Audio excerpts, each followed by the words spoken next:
남조선 동문을 구해주면 내 전부를 주갔어. 밤안개가 짙게 깔린 압록강 편. 강민주는 숨을 죽이고 얼어붙은 물 위를 기어가고 있었다. 철조망 너머에서 여자의 목소리가 들려왔다. 피범벅이 된 북한 군복, 얼굴 절반이 상처투성이었다. 민주는 주저했다. 이쪽으로 오면 그는 군사분계선 근처를 침범하게 된다. 그러나 그 눈빛은 살고 싶다는 단순한 몸부림이 아니었다. 무언가를 끝내려는 결심에 가까웠다. 당신 이름이 뭐예요? 민준이 낮게 물었다. 윤혜진이요. 정찰총국 소속 중이었어요. 지금은 반역자요. 총소리가 터졌다. 민준이 본능적으로 몸을 돌려 여자를 끌어당겼다. 탄환이 얼음 위를 튕기며 깨뜨렸다. 두 사람은 함께 강물 속으로 떨어졌다. 얼음 아래서 들려온 그녀의 마지막 한마디가 민준의 귓속을 파고들었다. 그들이 날 버렸어요. 하지만 나한텐 남조선 피가 흘러요. 그날 이후 민준의 이름은 경호원 명단에서 사라졌다. 대신 북한 여군과 함께 사라진 남자라는 뉴스가 전국을 뒤덮었다. 서울의 고층 빌딩 사이 한 남자가 혼잣말처럼 중얼거렸다. 남조선 동무 내 전부를 준다 했지 대체 넌 누구냐? 구독과 좋아요로 함께 해주세요. 오늘의 사연 지금 시작합니다. 텍스트. 새벽의 안개가 강을 덮고 있었다. 압록강 맞은편 남한의 경계 초소에서 강민주는 쌍안경을 들고 숨을 죽였다. 물안개 너머 희미한 불빛이 보였다. 북쪽 강둑이었다. 그곳에서 여자가 쓰러져 있었다. 손발이 묶여 있었고 옆에는 군견을 든 남자 셋이 서 있었다. 총성이 터졌다. 여자의 몸이 뒤로 젖혀졌다가 다시 쓰러졌다. 민주는 눈을 감았다. 이런 광경은 수없이 봤다. 하지만 이번에는 달랐다. 그녀가 쓰러지기 직전 외쳤던 한마디 때문이었다. 남조선 동무. 날 구해주면 내 전부를 주갔어. 민주는 다시 쌍안경을 들었다. 그녀는 아직 살아있었다. 총탄은 빗나갔다. 그는 판단을 멈췄다. 그 순간 특수부대 시절의 본능이 그를 움직였다. 민주는 어둠 속으로 몸을 던졌다. 강물은 얼음처럼 차가웠다. 숨이 막힐 듯 했지만 손가락 끝의 감각은 오히려 선명했다. 그는 숨을 죽이고 강을 건넜다. 북쪽 강둑에 닿았을 때 여자는 이미 피범벅이었다. 민준이 손목을 잡자 그녀가 희미하게 눈을 떴다. 이쪽으로 가면 안 돼요. 당신 죽어요. 그럼 나 혼자 살아야 해요? 민준은 짧게 대답했다. 우린 같은 피잖아요. 그 말에 여자의 눈이 흔들렸다. 민준은 그녀를 들쳐 업고 숲으로 몸을 숨겼다. 멀리서 군견의 짖음과 무전음이 들려왔다. 대상 도주 압록강 남아시도. 즉시 사살하라. 민준은 숨을 고르며 속삭였다. 조용히 소리내면 끝이야. 그녀는 고개를 끄덕였다. 눈동자가 두려움과 체념 사이에서 떨리고 있었다. 그들은 나뭇가지에 덮여 숨은 채 해가 떠오르기를 기다렸다. 해가 뜨자 강가의 시신 몇 구가 떠올랐다. 북한 병사들이 서로를 의심하며 총구를 겨누고 있었다. 민주는 그 틈을 타 여자를 남쪽으로 이끌었다. 얼어붙은 진흙과 가시덤불이 발을 찔렀지만 그는 멈추지 않았다. 남쪽 경계선을 넘자 헌병 초소의 사이렌이 울렸다. 그는 여자를 바닥에 눕히며 외쳤다. 비무장 민간인이다. 사격 중지. 총구가 그를 향했다. 군인들이 몰려들었다. 민주는 신분증을 꺼내 들었다. 707 특수임무단 출신 강민준, 현재 민간 경호원. 구조 활동 중이다. 여자는 의식을 잃고 있었다. 피가 굳어붙은 머리칼 사이로 그녀의 얼굴이 드러났다. 선이 곱고 눈매가 맑았다. 민주는 알 수 없는 감정을 느꼈다. 단순한 연민이 아니었다. 서울의 국정원 보호소. 민주는 신문실에서 기다리고 있었다. 2명의 요원이 그를 마주보고 앉았다. 민간인이 어떻게 북측 지역까지 들어간 겁니까? 사람을 구한 겁니다. 그 여자가 단순한 탈북자라고 생각합니까? 민주는 대답하지 않았다. 잠시 후 문이 열리고 여자가 들어왔다. 검은 담요를 두른 채 고개를 숙이고 있었다. 요원이 물었다. 이 여자를 구한 게 당신입니까? 민준이 고개를 끄덕였다. 그럼 직접 들어보시죠. 요원이 녹음기를 켰다. 여자의 목소리가 흘러나왔다. 나는 윤혜진, 북한 인민군 정찰총국 중이었소. 탈북 목적은 복수요. 복수라는 단어에 방 안의 공기가 멈췄다. 누구에게 복수하려는 겁니까? 아버지요. 날 만든 사람. 민준이 고개를 들었다. 그게 무슨 말이오? 혜진이 처음으로 그를 바라봤다. 아버진 나를 이용했소. 남조선 피를 가진 딸이라며 감시했지. 난 반쪽짜리였소. 피 때문에 사람으로 인정받지 못했소. 그녀의 눈에서 눈물이 떨어졌다. 그런데 왜 날 구하려 한 거요? 나도 반쪽이라서요. 민준의 목소리는 낮고 단단했다. 방 안의 공기가 조금 흔들렸다. 그날 밤 국정원은 윤혜진을 비밀리에 옮기기로 했다. 민준은 그 호송 임무를 맡았다. 차 안에서 두 사람은 한동안 말이 없었다. 라디오에서 옛 가요가 흘러나왔다. 남몰래 흘린 눈물이. 혜진이 조용히 입을 열었다. 남조선 노래 참 따뜻하네요. 당신이 듣고 싶을 줄 몰랐소. 내가 몰랐던 세상이네요. 그런데 그녀가 고개를 돌렸다. 당신 날 믿어요? 민주는 짧게 웃었다. 믿을 이유도 의심할 이유도 없어. 지금은 그저 지켜야 할 사람일 뿐. 그 순간 차량 앞 유리에 섬광이 터졌다. 폭발음과 함께 차가 옆으로 뒤집혔다. 귀가 멍해졌고 금속 파편이 빗발쳤다. 민주는 본능적으로 혜진을 감쌌다. 도심 외곽의 골목. 검은 밴 두 대가 나타나더니 쓰러진 차량을 포위했다. 무장한 남자들이 내렸다. 그중 한 명이 낮은 목소리로 말했다. 윤혜진 동무 그만 돌아오라우. 더 이상 피하지 말라우. 혜진의 얼굴이 하얗게 질렸다. 그 목소리 정훈이요? 그녀의 손이 떨렸다. 민준이 물었다. 누굽니까? 정찰총국 소전의 약혼자였소. 총소리가 다시 울렸다. 민준은 그녀의 손을 잡았다. 이쪽으로 뛰어요. 두 사람은 어둠 속으로 달렸다. 총알이 뒤를 스쳤고 벽돌이 부서졌다. 피냄새와 연기 냄새가 뒤섞였다. 숨이 턱까지 차올랐을 때 민주는 허름한 창고 문을 밀고 들어갔다. 안에는 낡은 기계와 먼지가 쌓여 있었다. 그녀가 벽에 기대며 숨을 몰아쉬었다. 왜 이렇게까지 해요? 민주는 대답하지 않았다. 창문 밖에서 발소리가 다가왔다. 민준이 주머니에서 권총을 꺼냈다. 당신 나한테 숨기고 있는 거 있죠? 그녀의 눈이 흔들렸다. 말해요. 지금 말 안 하면 우린 여기서 끝이에요. 잠시 침묵이 흘렀다. 그리고 그녀가 입을 열었다. 난 남조선 사람이에요. 북으로 끌려갔던 아이였어요. 민주는 숨을 멈췄다. 그녀의 목소리가 떨렸다.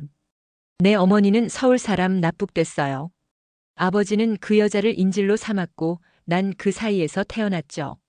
아버지가 죽기 전에 말했어요. 남조선 피는 더럽다고. 그래서 전 반역자가 된 거예요. 민주는 잠시 말을 잃었다. 창문 밖에서 발소리가 멈췄다. 문이 벌컥 열렸다.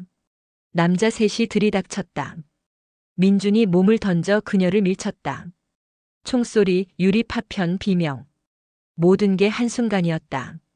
그녀는 민준의 품에 안긴 채 속삭였다. 나를 살려주면 내 전부를 주겠다고 했죠. 이제야 진심이었어요. 민준이 그녀를 바라봤다. 그 눈빛 속에는 후회도 두려움도 없었다. 그녀는 마지막 남은 총알을 꺼내 민준의 손에 쥐어줬다. 끝까지 믿어요. 남조선 동무. 문 밖에서 또다시 총성이 울렸다. 민준은 숨을 고르고 몸을 일으켰다. 이제부터 진짜 지옥의 밤이 시작되는 순간이었다. 새벽녘 비가 내렸다. 서울 남부의 허름한 모텔 한 방의 불빛만 깜빡이고 있었다. 민주는 피 묻은 손으로 상처를 감쌌다. 탄환이 팔을 스쳤지만 그보다 깊은 상처는 마음이었다. 그녀를 지키겠다고 결심한 순간부터 그의 삶은 이미 벼랑 끝이었다. 옆 침대에 누운 혜진은 깊은 잠에 빠져 있었다. 민주는 천천히 의자에 앉았다.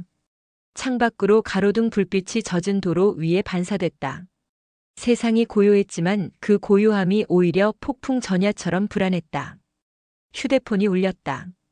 성우였다. 야, 내가 지금 뭘 한 건지 알아? 방송국이 난리야. 군 출신 경호원이 탈북자를 숨겼대. 그 여자는 단순한 탈북자가 아니야. 그럼 뭐냐? 민주는 대답하지 않았다. 대신 커튼을 닫으며 말했다. 형, 나 잠시 숨어야겠어. 나중에 설명할게. 통화가 끊기자 침묵이 돌아왔다. 민주는 혜진을 바라봤다. 피에 젖은 머리카락, 거친 숨결. 하지만 그 얼굴에는 이상하게 평화가 깃들어 있었다. 죽음을 앞두고도 흔들리지 않았던 여자의 눈빛. 그 눈빛이 그를 이 자리까지 이끌었다. 왜 날 구했어요? 혜진이 눈을 떴다. 목소리가 쉰 듯 낮았다. 민주는 고개를 들었다. 그날 당신이 외쳤잖아요. 살려주면 내 전부를 주겠다고. 그 말 믿은 거예요? 믿을 이유가 있었어요. 거짓말엔 눈빛이 흔들리거든. 혜진은 잠시 웃었다. 남조선 사람들은 참 이상해요. 이유 없이 누굴 믿고 이유 없이 싸우네요. 민주는 잠시 그녀를 바라보다 말했다. 그게 인간이죠. 북에선 그런 인간 다 제거당해요. 그녀의 눈동자가 어두워졌다. 잠시 후 문 밖에서 인기척이 났다. 민주는 총을 들었다. 숨을 죽이고 문 앞으로 다가갔다. 그때 낡은 문틈으로 쪽지가 밀려 들어왔다. 당신을 찾고 있다. 내일 자정 구로역 7번 출구. 혼자 와라. 민주는 쪽지를 손에 쥔 채 멈춰섰다. 그 글씨는 익숙했다. 성우였다. 하지만 성우는 전화로 절대 나오지 말라고 했었다. 무언가 맞지 않았다. 그는 혜진을 깨웠다.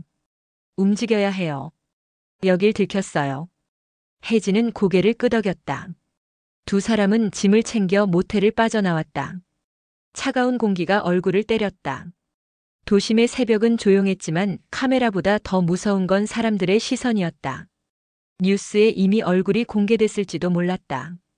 민주는 골목길을 빠져나가며 생각했다.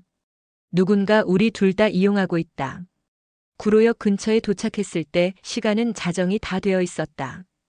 역 앞에는 노숙자 몇 명과 택시 한 대가 있을 뿐이었다. 민주는 벽을 등에 대고 기다렸다. 혜진은 옆에서 담요를 두르고 있었다. 정말 와도 되는 거예요? 안 오면 더 위험해요. 그때 역 맞은편에서 누군가 다가왔다. 검은 코트를 입은 남자였다. 민준이 손을 들어 경계했다. 누구요? 남자가 천천히 손을 들었다. 오랜만이다. 강민준. 그 목소리. 성우였다. 형. 민준이 다가서자 성우가 고개를 저었다. 이쪽으로 오지 마. 뒤에 눈이 많아. 왜 쪽지를 보냈어요? 그게 나도 아니야. 순간 역 천장에서 스포트라이트가 켜졌다. 사방에서 검은 복면을 쓴 남자들이 뛰어내렸다. 민주는 혜진을 잡아 끌었다. 총성이 이어졌다. 지하 통로로 뛰어들며 민준이 소리쳤다. 형, 빠져요. 성우가 뒤를 향해 총을 쐈다. 민준아, 널 노리는 건 나도 몰랐던 놈들이야. 정부 내부에 두 얼굴이 있어. 그의 말이 채 끝나기도 전에 폭발음이 터졌다. 지하 통로에 불이 꺼졌다. 먼지와 연기, 불빛 하나 없는 어둠 속. 혜진의 손이 민준의 손을 꽉 잡았다. 민준 씨, 우리 살아나갈 수 있을까요? 살아야죠. 당신 아직 말하지 않은 게 있잖아요. 무슨 말이요? 당신을 쫓는 사람들 단순한 공작원이 아니야. 그들은 당신의 가족이죠? 혜진의 숨이 거칠어졌다. 맞아요. 정훈, 그 사람은 내 약혼자이자 내 오라버니예요. 민준의 눈이 커졌다. 뭐라고요? 어릴 때부터 남매로 자랐어요. 하지만 아버지는 우리에게 서로 다른 임무를 줬죠. 그는 체제를 지키고 나는 남조선 피를 추적하라고. 민준은 말을 잃었다. 지하철에 먼 굴뚝 같은 바람이 불어왔다. 불빛 하나가 꺼지고 또 다른 곳에서 켜졌다. 어딘가로 도망쳐야 했다. 두 사람은 9호선 폐역으로 이어지는 문을 열었다. 낡은 표지판이 흔들리고 있었다. 민준이 숨을 몰아쉬며 말했다. 이곳 아무도 모를 거예요. 예전에 폭발 훈련하던 자리죠. 그는 벽에 기대 앉았다. 혜진이 조용히 그 옆에 앉았다. 이런 밤이 계속될까요? 언젠간 끝나겠죠. 끝나야죠. 혜진이 눈을 감았다.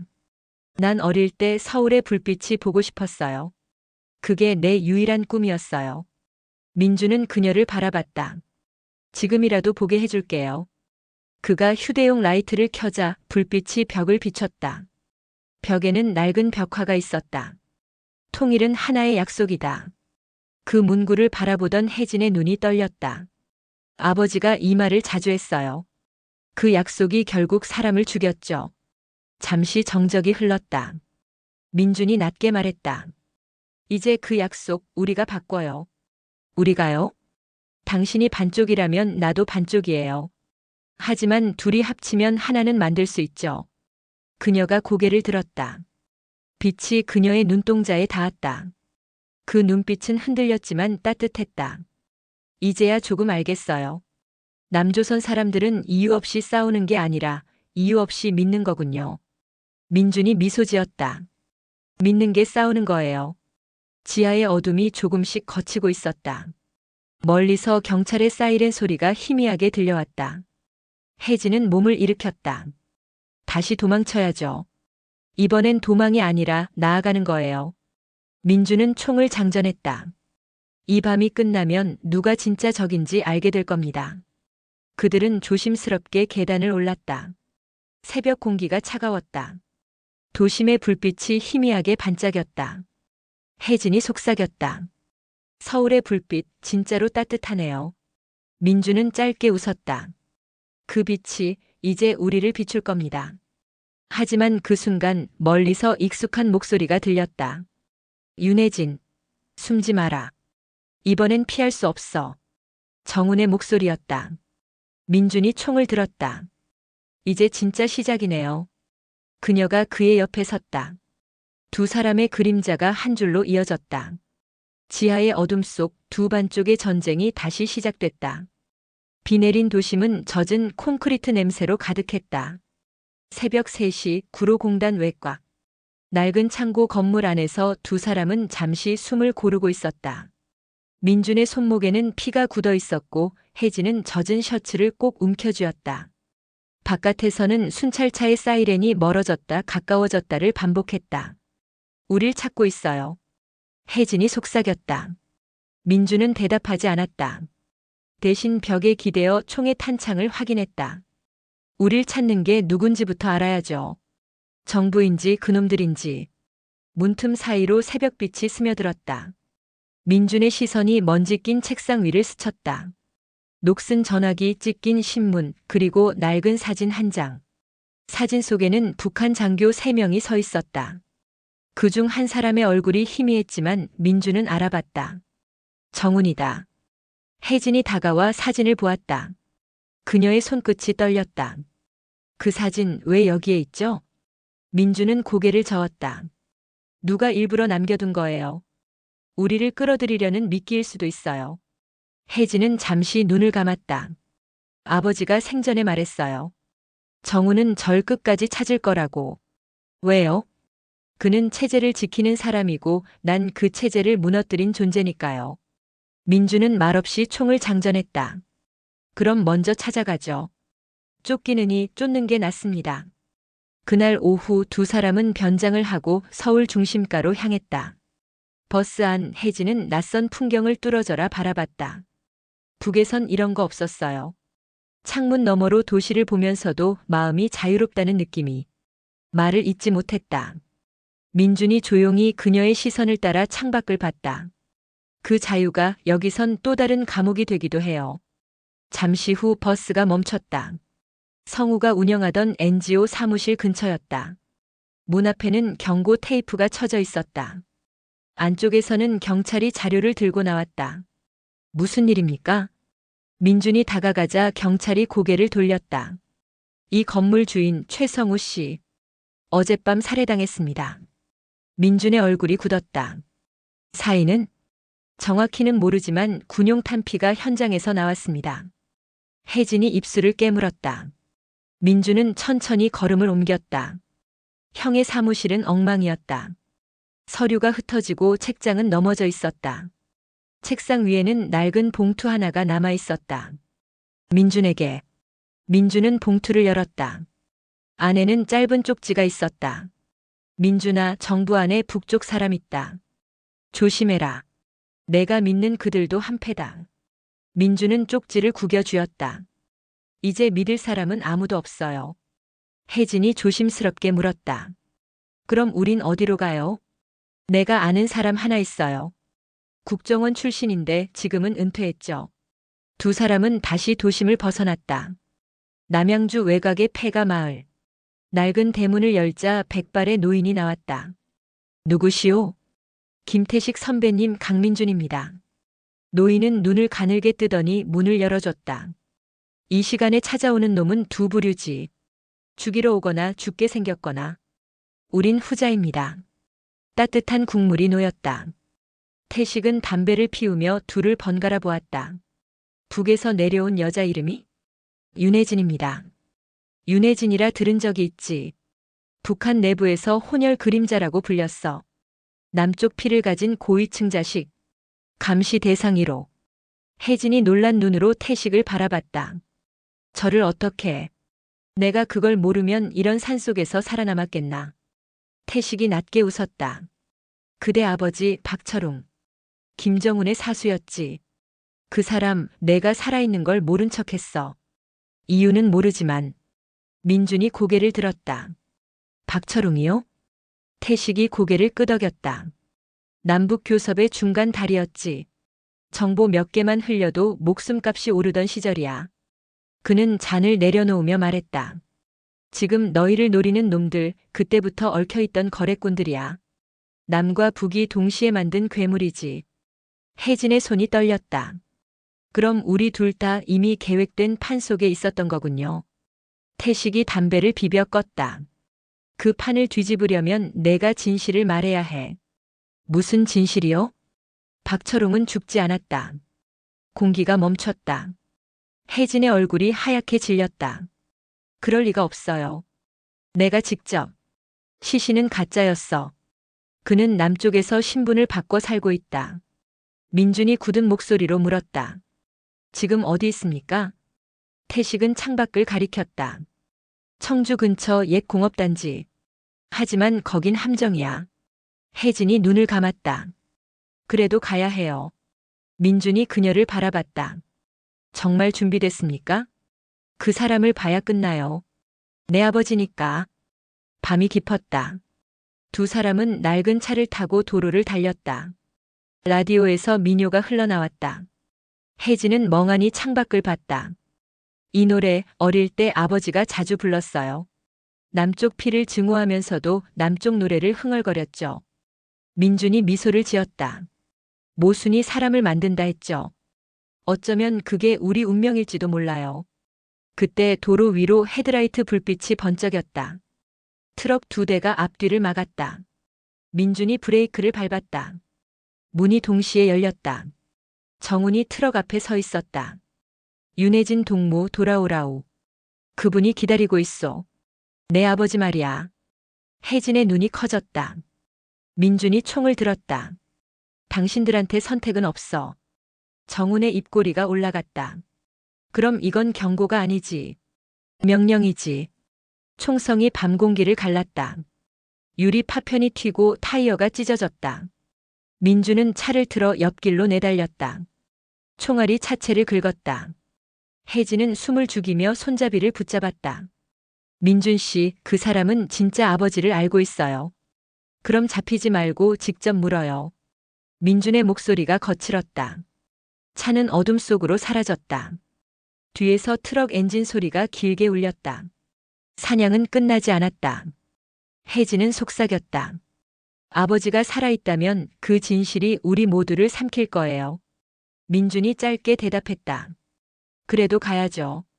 이제 멈출 수 없으니까. 그들의 시선이 어둠 속에서 교차했다. 거짓과 진실, 사랑과 복수의 경계가 점점 희미해지고 있었다. 청주의 밤은 이상하리만큼 고요했다.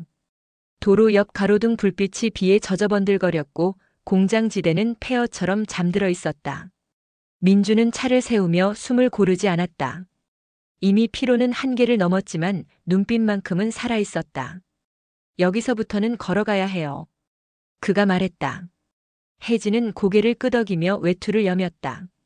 버려진 창고의 벽면에는 붉은 글씨가 희미하게 남아있었다. 복종은 생존, 의심은 사형.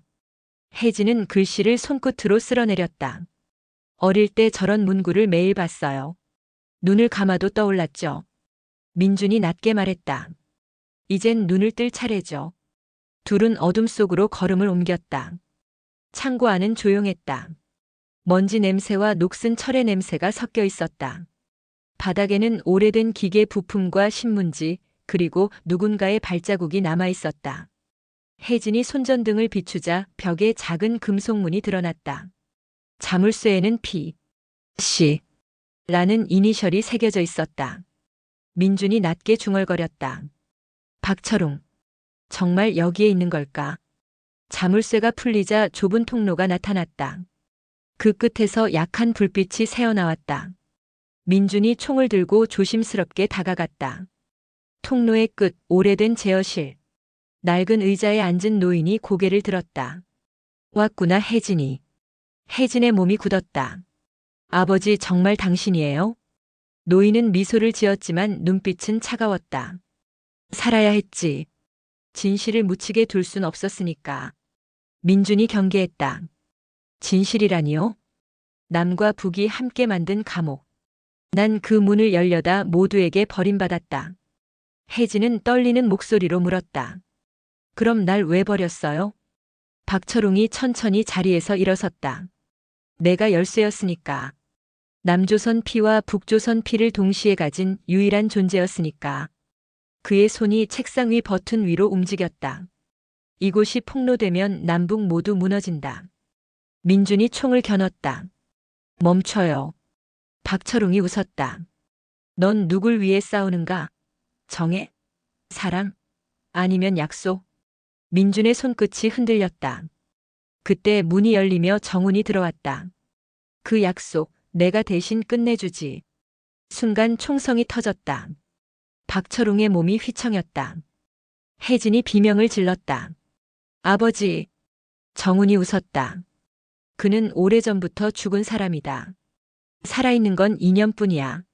민준이 정훈에게 달려들었다. 두 사람의 몸이 부딪혔고 총이 바닥에 떨어졌다. 쇳소리와 함께 주먹이 오갔다. 정훈의 얼굴이 피로 물들었다. 남조선 놈, 내가 뭘 안다고 나서. 민준이 이를 악물었다. 인간이 어떻게 짐승이 되는지는 당신을 보면 알겠소. 박철웅은 벽에 기대며 마지막 숨을 몰아쉬었다. 그의 시선이 혜진에게 향했다. 이제 내가 선택해라. 복수냐 구원이냐. 그의 손에서 작은 리모컨이 떨어졌다. 경고등이 깜빡였다. 이 건물 자폭장치가. 민준이 소리쳤다. 혜진 씨 나가요. 그녀는 아버지의 손을 붙잡았다. 이러지 마세요, 아버지. 박철웅은 희미하게 웃었다. 나는 이미 돌아올 수 없는 사람이다. 순간 폭발음이 울렸다. 불길이 치솟고 벽이 무너졌다. 민준은 혜진을 끌어안고 바닥을 굴렀다. 콘크리트 조각이 머리 위로 쏟아졌다. 숨이 막혔지만 그는 그녀를 꼭 붙들었다. 몇 분 후 먼지 속에서 그들은 간신히 밖으로 기어나왔다. 건물은 붉은 불길 속에서 무너지고 있었다. 혜진은 흐느꼈다. 모두 끝났어요. 민준은 고개를 저었다. 아니요. 진짜 끝은 아직입니다. 그의 눈에는 불길이 비쳤다. 그 불빛은 두려움이 아니라 결이었다. 이제 세상에 알려야죠. 그들이 숨긴 진실, 그리고 당신의 이름. 혜진이 눈을 들었다. 눈물 사이로 미소가 번졌다. 당신은 참 이상한 남조선 사람이에요. 민준이 대답했다. 그 이상함이 우리를 살릴 겁니다. 비는 여전히 내리고 있었다. 불길이 꺼지자 하늘은 잿빛으로 물들었다. 두 사람은 폐허 앞에서 나란히 섰다. 그리고 처음처럼 손을 맞잡았다. 민준의 목소리가 낮게 울렸다. 이제 어디로 갈까요? 혜진이 대답했다. 어디든 남조선 동무가 있다면 괜찮아요. 그 순간 멀리서 검은 SUV 한 대가 불빛을 켰다. 창문 너머 낯익은 얼굴이 보였다. 성우였다. 살아있었네, 둘 다. 그의 말엔 안도와 슬픔이 섞여 있었다. 이제 숨지 말자. 세상에 말해야 해. 민준이 짧게 고개를 끄덕였다. 혜진의 손을 더 꽉 잡았다. 불탄 공장 뒤로 새벽이 밝아오고 있었다. 그날의 햇빛은 유난히 붉고 뜨거웠다. 누군가는 그 빛을 희망이라 불렀고 누군가는 복수의 시작이라 말했다. 그러나 그들에게 그것은 단 한 가지였다. 다시 살아야 할 이유였다. 서울 한강변의 아침은 평소보다 조용했다. 비가 그친 하늘에 구름이 걷히고 멀리 남산타워가 희미하게 보였다. 하지만 강민준의 마음은 고요하지 않았다. 불에 탄 청주의 기억, 박철웅의 마지막 웃음, 그리고 복수냐 구원이냐라는 말이 아직 귓속을 떠나지 않았다. 그는 성우가 마련한 임시 은신처에 있었다. 지하 주차장을 개조한 공간, 커튼으로 빛을 가린 방 안. 혜진은 침대에 앉아 있었다. 창백한 얼굴이었지만 눈빛은 단단했다. 아버지를 죽인 건 정훈이 아니에요. 그녀의 첫마디였다. 민준이 고개를 들었다. 무슨 뜻이요? 그건 명령이었어요. 아버지는 오래전부터 남북 양쪽의 제거 대상이었죠. 민준이 주먹을 쥐었다. 명령을 내린 놈이 누군진 알아야죠. 혜진이 고개를 숙였다. 아버지가 마지막까지 남긴 신호가 있었어요. 건물이 무너지기 전 제어실 스크린에 한 줄이 떴어요. C-17 은밀회담. 그게 뭔지 모르겠어요. 민주는 노트북을 열었다. 국정원 서버를 추적하는 프로그램이 화면에 깜빡였다. C-17은 위치 코드입니다. 청와대 외교안보 비밀회의실. 혜진이 숨을 멈췄다. 그럼 아버지가 노린 건 남북 고위층 회담? 그럴 가능성이 크죠. 민주는 타이핑을 멈추고 그녀를 바라봤다. 당신이 가진 건 피뿐만 아니라 열쇠였어요. 그들이 감춘 협정의 증거, 당신 몸 안에 심어진 칩일 수도 있어요. 혜진이 놀라며 손목을 감쌌다. 무슨 말이에요? 민주는 서랍에서 작은 의료 스캐너를 꺼냈다. 그녀의 팔목 위를 비추자 미세한 신호가 잡혔다. 붉은 점 하나가 맥박에 맞춰 깜빡이고 있었다. 위치 추적기야. 그놈들이 우리보다 먼저 알고 있었던 거죠. 순간 방 안의 조명이 꺼졌다. 성우가 뛰어들어왔다. 놈들이 여기 알아냈어. 곧 들이닥친다. 민준이 총을 챙겼다. 혜진 씨 따라와요. 지금 나가면 기회가 있어요. 성우가 문을 열자 지하 통로 끝에서 총성이 울렸다. 벽이 갈라지고 불꽃이 튀었다. 뒤쪽 비상계단으로. 세 사람은 계단을 뛰어 올랐다. 성우가 뒤를 맡았다. 내가 막을게. 위로 가. 형 안 돼. 가. 이번엔 내가 약속 지킬 차례야. 성우는 미소를 지으며 문을 닫았다. 그 뒤로 총성과 폭발음이 이어졌다. 민주는 이를 악물고 혜진을 끌어올렸다. 지상 출구를 밀치자 차가운 공기가 밀려왔다. 주변은 이미 경찰과 군인들로 포위돼 있었다. 확성기 소리가 울렸다. 강민준, 윤혜진. 저항하지 말고 투항하라. 혜진이 속삭였다. 이건 정부 작전이 아니에요. 정훈 쪽이야. 민준이 주위를 살폈다.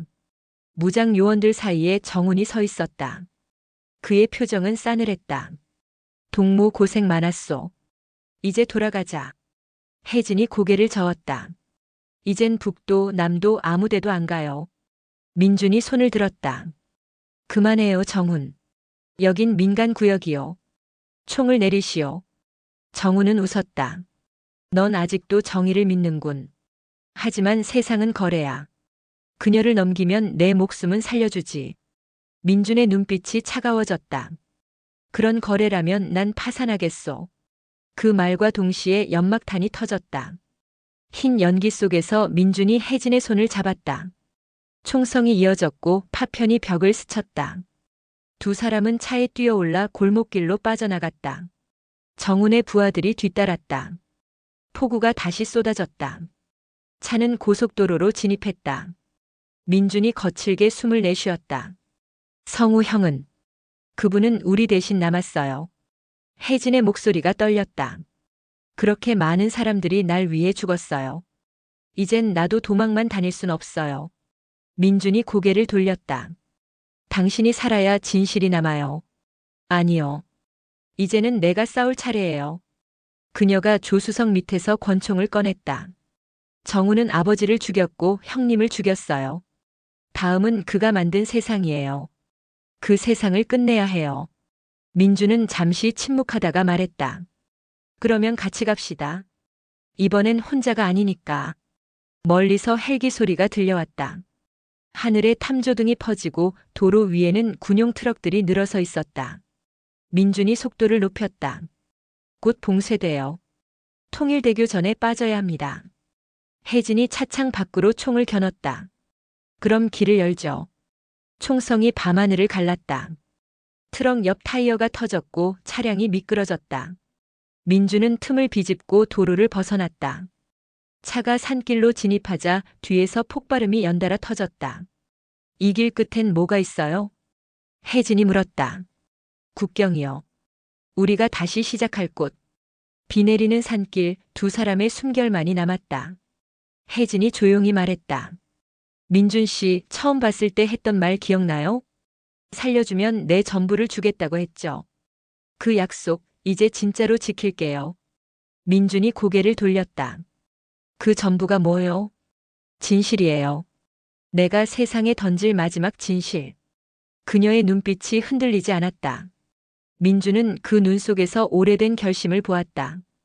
비가 멈췄고 새벽빛이 산등성이 위로 번졌다. 그 빛은 피처럼 붉었지만 그들에게는 희망의 색이었다. 민준이 차를 멈추며 말했다.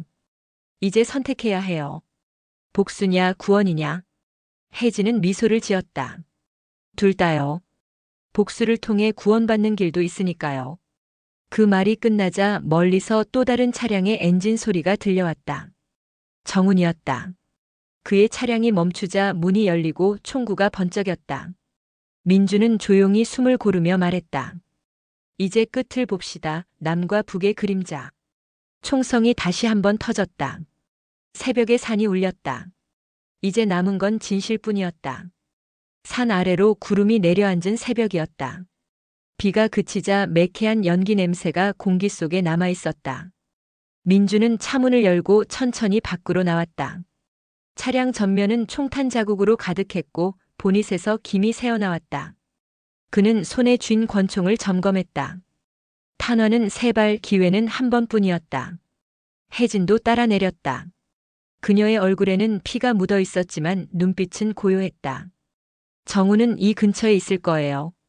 그녀의 말이 끝나기도 전에 숲속에서 낯익은 목소리가 울렸다. 역시 동무는 날 실망시키지 않는군. 정훈이 천천히 모습을 드러냈다. 검은 코트를 걸친 그의 뒤에는 무장한 남자 셋이 있었다. 이젠 끝내자 혜진아. 아버지가 남긴 짐은 내가 감당할 수 없어. 민준이 앞을 막아섰다. 그녀는 짐이 아니야. 살아있는 증거지. 정훈의 입가에 비웃음이 스쳤다. 그 증거가 얼마나 위험한지 아나? 그녀의 혈액 안에는 유전자 암호가 있다. 남북이 감춰온 생체 실험의 열쇠 말이야. 혜진이 숨을 삼켰다. 아버지가 나를 실험체로 만든 거예요? 정우는 고개를 끄덕였다. 그래.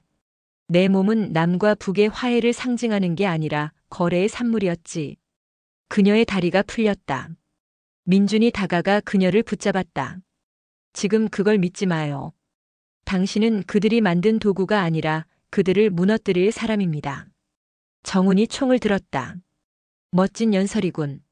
하지만 끝은 하나뿐이야. 총성이 터졌다. 민준이 몸을 돌려 혜진을 감쌌다. 그의 어깨가 뒤로 젖혀지며 피가 튀었다.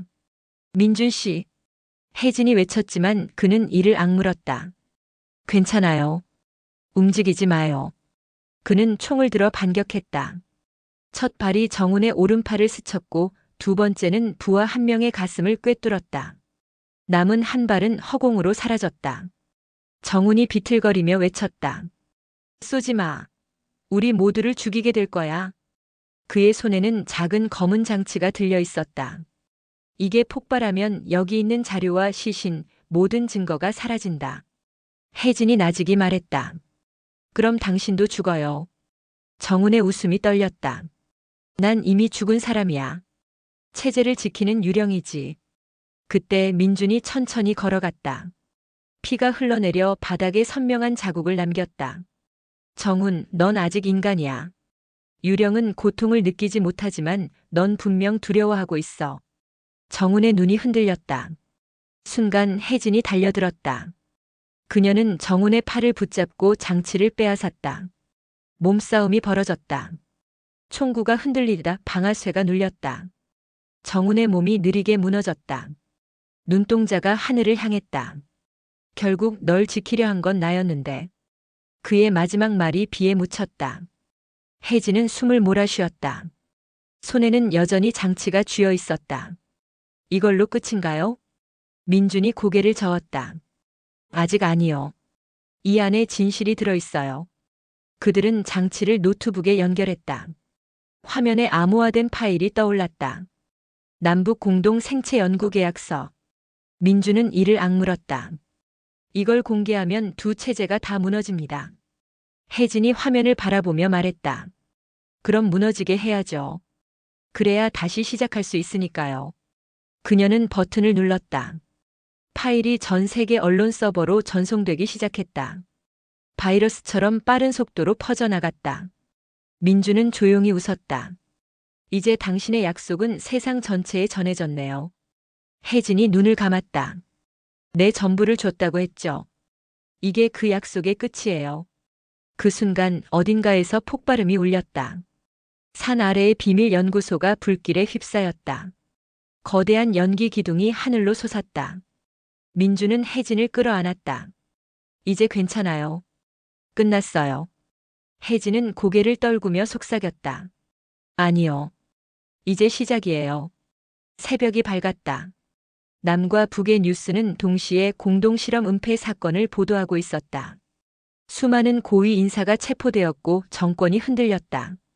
민주는 병원 복도에서 창밖을 바라봤다. 붉은 햇살이 도시를 덮고 있었다. 그의 어깨에는 붕대가 감겨 있었지만 얼굴은 평온했다.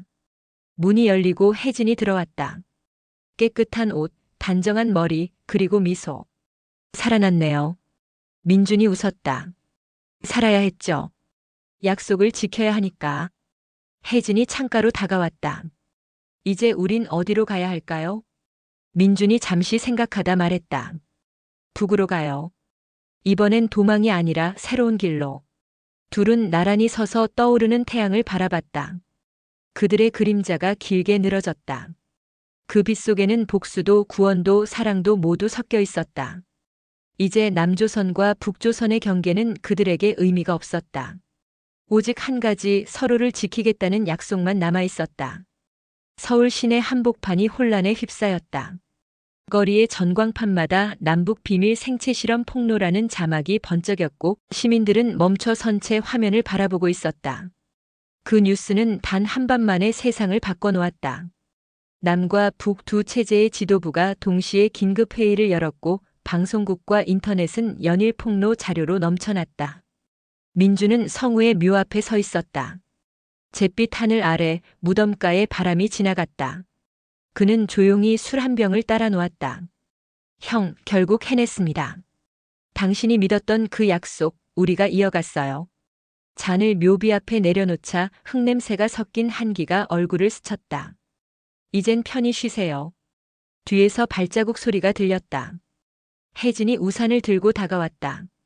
여기 있었군요. 조용한 곳이 좋네요. 그녀는 잠시 무덤을 바라보다가 낮게 말했다. 그분 덕분에 우리가 살아남았어요. 꼭 기억할 거예요. 민준이 고개를 끄덕였다. 형은 늘 그러셨죠. 진실은 결국 사람의 목소리로 완성된다고. 두 사람은 우산 아래로 함께 걸었다. 길가의 벚나무들이 막 꽃을 피우기 시작했다. 세상은 서서히 봄을 맞이하고 있었다. 그러나 뉴스에서는 여전히 폭로 후의 여진이 이어졌다. 북에서는 지도부 일부가 숙청되었고 남쪽 정부도 총사퇴를 발표했다. 혼란의 한복판에서 시민들이 자발적으로 모여 새 질서 회의를 열고 있었다. 그들 손에 든 피켓에는 이렇게 적혀 있었다. 더 이상 남과 북이 아니다. 인간으로 다시 시작하자. 혜진은 광장의 사람들을 바라보다가 조용히 중얼거렸다. 이게 아버지가 꿈꿨던 세상일까요? 민준이 미소를 지었다. 당신이 살아있다는 게 그 증거 아닙니까? 그녀는 고개를 돌려 그를 바라봤다. 민준 씨, 난 아직도 믿기지 않아요. 내가 그렇게 큰 폭풍의 한가운데 있었다는 게 우린 모두 누군가의 작은 선택으로 만들어진 결과예요. 그는 하늘을 올려다보며 덧붙였다.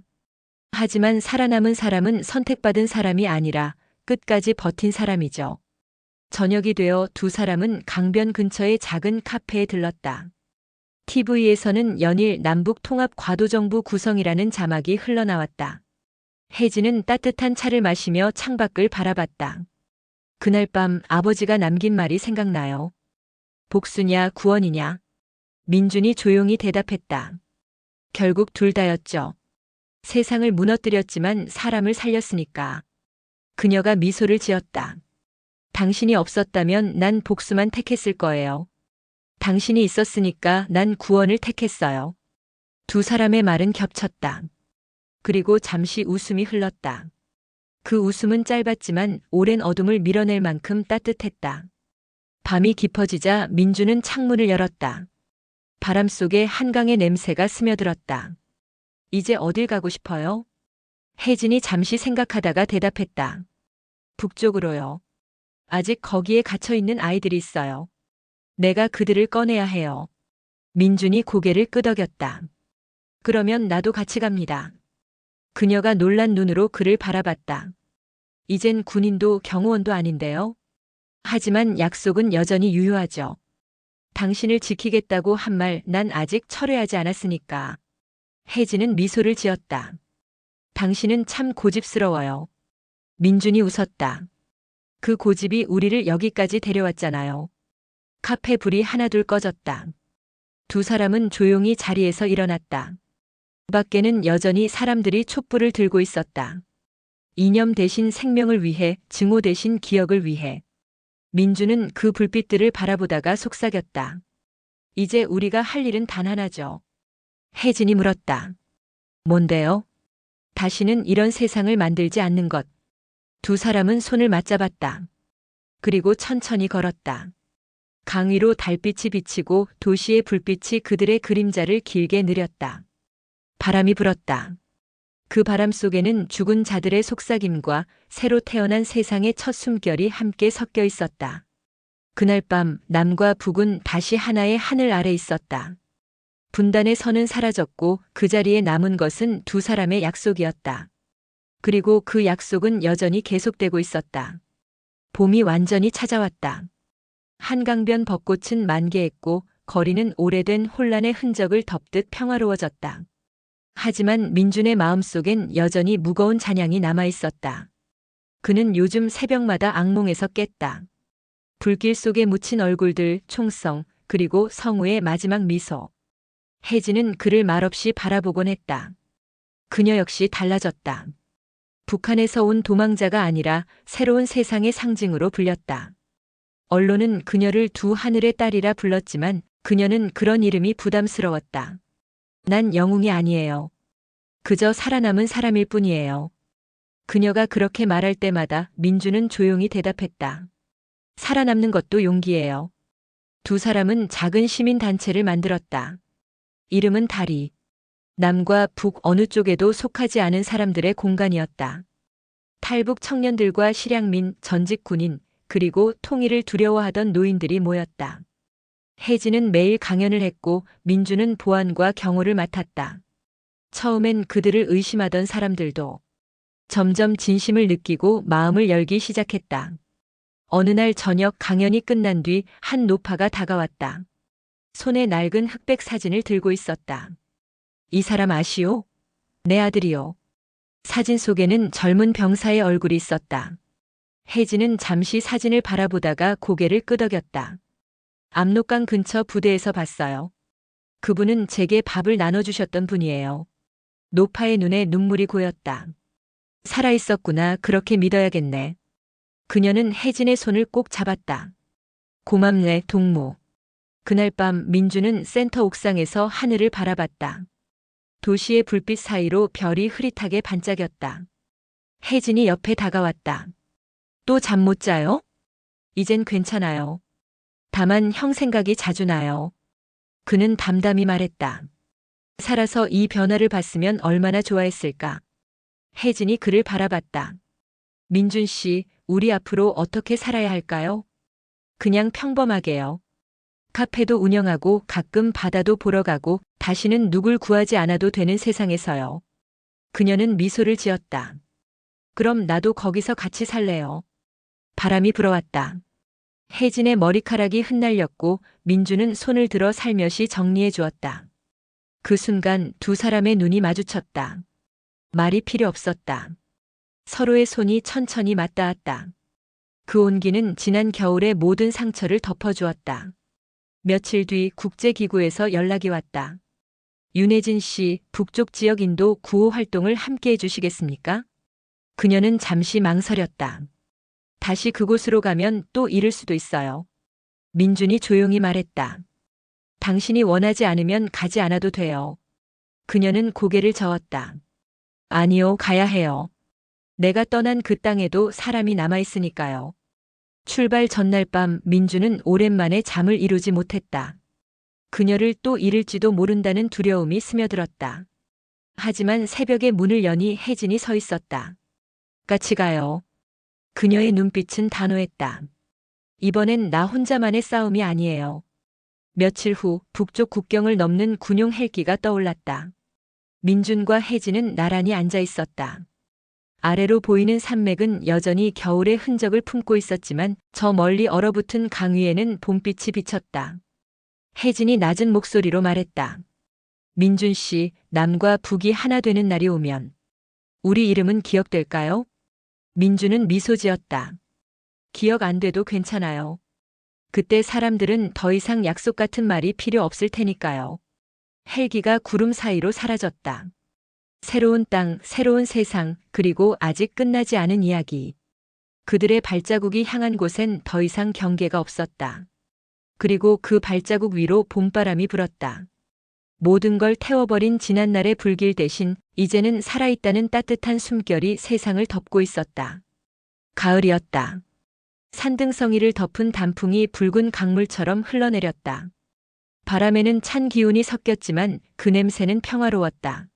민주는 나무 아래에서 조용히 카메라에 초점을 맞췄다. 피난민 아이들이 웃으며 축구를 하고 있었다. 그들은 이제 더 이상 북쪽 아이들이라 불리지 않았다. 그저 아이들이었다. 혜진이 뒤에서 다가왔다. 사진 잘 나오죠? 민준이 웃었다. 이 세상에서 제일 좋은 장면이네요. 전쟁도 분단도 그 어떤 말도 필요 없는. 그녀는 그의 옆에 앉았다. 이제 사람들은 우리 이야기를 모를지도 몰라요. 그게 더 좋아요. 우린 누군가의 전설이 아니라 살아있는 사람이어야 하니까. 민주는 카메라를 내리고 혜진을 바라봤다. 그녀의 얼굴엔 예전의 상처가 사라지고 오직 고요한 미소만 남아있었다. 처음 만난 날 기억나요? 혜진이 고개를 끄덕였다. 남조선 동무 날 살려주면 내 전부를 주겠다고 했죠. 그녀가 웃으며 눈을 감았다. 그 말 아직 유효한가요? 민주는 손을 내밀었다. 이미 받았어요. 당신의 전부는 당신 자신이니까. 저 멀리 아이들의 웃음소리가 바람을 타고 흘러왔다. 민주는 하늘을 올려다봤다. 구름이 느릿하게 흘러가며 해를 가렸다. 그 그림자 속에서도 빛은 여전히 있었다. 이제 뭐하고 살까요? 혜진이 물었다. 가르치죠. 아이들에게 싸우지 않는 법을. 그의 목소리는 낮고 단단했다. 시간이 흘러 두 사람은 접경지 근처에 작은 학교를 세웠다. 이름은 약속학교. 그곳에는 남쪽 아이, 북쪽 아이, 아무런 구분이 없었다. 매일 오전이면 아이들이 큰 소리로 외쳤다. 우리 모두 친구입니다. 그 소리를 들을 때마다 민준의 가슴이 따뜻해졌다. 혜진은 아이들에게 노래를 가르쳤다. 전쟁의 노래가 아닌 살아있다는 노래였다. 어느 날 저녁 수업이 끝나고 혜진은 학교 뒤 언덕에서 강을 바라봤다. 민준이 다가와 손에 머그잔을 건넸다. 따뜻한 차예요. 오늘은 좀 추워서. 그녀가 고맙다고 웃었다. 강 건너로 해가 지고 있었다. 붉은 빛이 물결 위에서 반짝였다. 민준 씨, 이제 정말 끝인가요? 아니요. 우리 같은 사람에게 끝은 없어요. 다만 싸움의 모양이 달라질 뿐이죠. 혜진이 고개를 끄덕였다. 그래도 이제는 평화롭게 싸우고 싶어요. 말로, 손으로, 웃음으로. 민준이 미소를 지었다. 그게 진짜 용기죠. 바람이 불어왔다. 벚나무 잎이 떨어지며 두 사람의 어깨를 스쳤다. 혜진이 잎을 하나 집어들었다. 이건 약속이에요. 다시는 총을 들지 않겠다는. 민준이 그 잎을 받아 그녀의 손 위에 올려놓았다. 그리고 나는 당신을 놓지 않겠다는. 하늘이 붉게 물들고 강 위로 새떼가 날아올랐다. 아이들의 노래가 멀리서 들려왔다. 그 노래는 어딘가 슬펐지만 따뜻했다. 민주는 조용히 속삭였다. 남조선 동무, 이제 그 이름은 버립시다. 혜진이 고개를 들었다. 그럼 뭐라고 부를까요? 그냥 우리. 두 사람은 웃었다. 그 웃음 속엔 수많은 이름이 녹아 있었다. 적과 동지, 희생과 구원, 남과 북. 모든 단어가 사라지고 남은 것은 단 한 가지였다. 서로를 믿고 살아가겠다는 마음. 그날 밤 별이 유난히 밝았다. 혜진은 아이들을 재운 뒤 창문을 열었다. 민준이 뒤에서 다가와 조용히 물었다. 이제 후회 없어요? 그녀는 미소 지었다. 후회했으면 아직 살아있지 않았겠죠. 그는 고개를 끄덕였다. 그럼 약속 하나 더 합시다. 뭔데요? 다음 생에도 같은 편으로 만나기. 그녀는 눈을 감고 그의 어깨에 기대었다. 응. 약속. 창밖으로 별빛이 쏟아졌다. 그 빛은 두 사람의 얼굴을 감싸며 부드럽게 흔들렸다. 이제 더 이상 총소리도 비명도 명령도 없는 세상. 단지 서로의 숨소리와 아이들의 웃음소리만 남았다. 그들의 싸움은 끝났고 그들의 삶은 비로소 시작되고 있었다. 그날 이후로 몇 해가 흘렀다. 한반도는 여전히 완전한 하나가 되지 못했지만 사람들의 마음속에서는 이미 경계가 사라지고 있었다. 약속 학교는 이제 국경 마을의 상징이 되었다.